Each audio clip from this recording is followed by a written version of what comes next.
جرى يا جدعان ما تلعبوا عدل بقى في ايه؟ وانا هفضل شايلكوا لحد امتى؟ اديلهم يلا يا روقه يلا، ما تسكتلهمش يا. امال لو مشيت ولا رحت في حته هتعملوا ايه؟ اه والله يا روقه قول لهم يا ابني ما تلعب عدل يا عم انت كمان.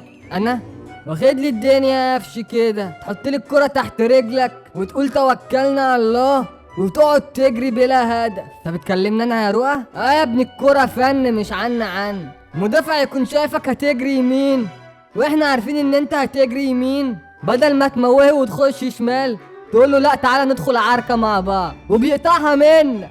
انت اللي بتقول لي كده يا رؤى؟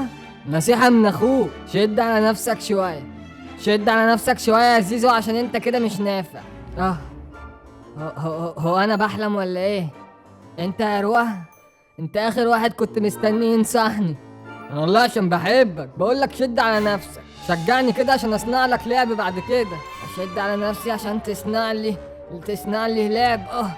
اه انا هتشل يا جدعان ولا ما تشدش؟ اقول لك احترف ودخل لنا قرشين بقى، خلينا نشم نفسنا شويه بدل ما احنا بنكح تراب وبنشحت على باب الحسين.